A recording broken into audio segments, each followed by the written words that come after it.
Pidana Islam sebagai perwakilan lomba debat inaugurasi 2025 dengan mosi Indonesia sudah siap untuk menerapkan sistem energi nuklir sebagai sumber tenaga listrik utama yang berkelanjutan. Perkenalkan, saya Tata Alfa-Turba dan sebagai pembicara pertama, dan rekan saya Cahaya Mukni Firdianto sebagai pembicara 2, dan rekan saya Muhammad Firman Abdul Akbar sebagai pembicara 3. Saat ini Indonesia sedang mengalami krisis energi. Permintaan energi listrik yang kian meningkat sejalan dengan pertumbuhan ekonomi dan pertumbuhan penduduk di Indonesia. Namun kita masih ketergantungan oleh batu bara dan sumber minyak bumi. Saat ini Indonesia sedang mengalami krisis energi. Permintaan energi listrik yang kian meninggi selaras dengan berjalannya pertumbuhan penduduk dan ekonomi bangsa Indonesia.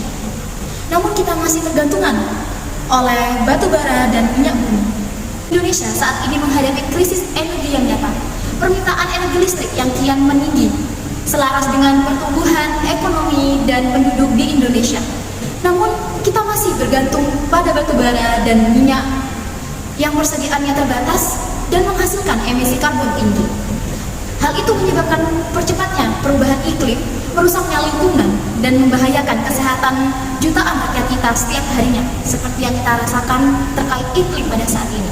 Pertanyaannya sederhana, apakah kita mau terus membakar fosil dan merusak masa depan generasi kita?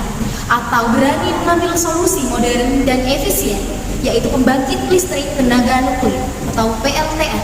PLTN mampu menghasilkan listrik dalam jumlah yang besar, hanya dengan sedikit saja bahan bakar uranium, yang mana itu setara dengan ribuan ton batu bara, dengan emisi yang hampir 0%. Ini artinya kita bisa menghemat sumber daya alam, mengurangi polusi udara, dan tetap memenuhi kebutuhan energi nasional. Selain itu, PLTN stabil 24 jam sehari, 7 hari seminggu. Berbeda dengan energi terbarukan yang tergantung pada cuaca.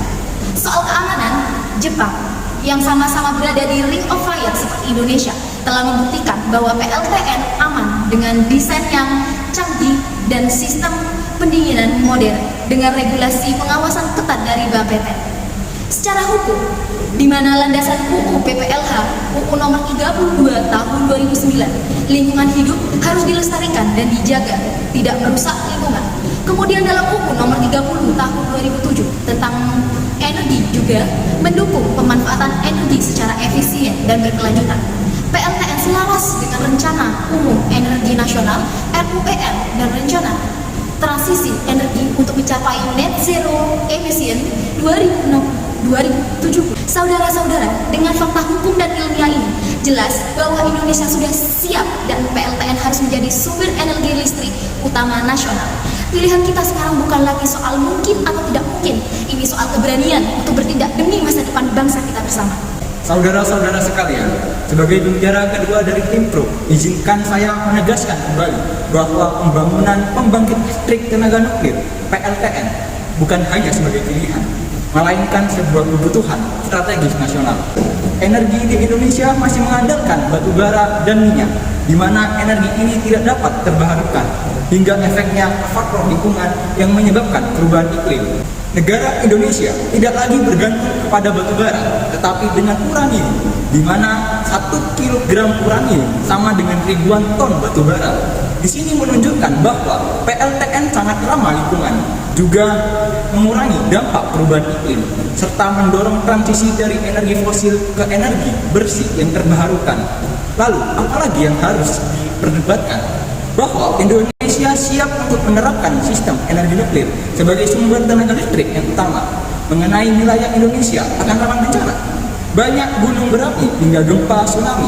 Indonesia akan wilayahnya yang luas, banyak tempat aman yang sangat jauh dari faktor bencana tersebut, seperti halnya Pulau Kalimantan, di mana Pulau Kalimantan tidak adanya gunung berapi, sehingga faktor-faktor bencana alam sangat minimal sekali terjadi. Kita juga bisa mengacu kepada negara Jepang, di mana di negara Jepang juga sama halnya dengan Indonesia, adanya gunung berapi, gempa hingga tsunami. Tapi negara Jepang mampu membangun PLTN. Hal apa lagi yang kita pungkiri untuk bisa menerapkan sistem energi nuklir sebagai sumber tenaga listrik utama?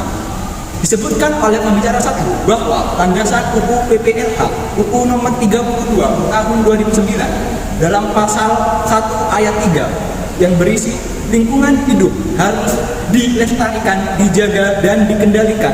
Disebutkan juga oleh pembicara 1 bahwa secara hukum UU nomor 30 tahun 2007 tentang energi yang mendukung pemanfaatan energi secara efisien dan berkelanjutan, di mana PLTN selaras dengan Rencana Umum Energi Nasional RUIN ini sama sesuai dengan pasal 4 ayat 1 yang isinya adalah pengelolaan energi dilakukan efisien, berkelanjutan, dan ramah lingkungan.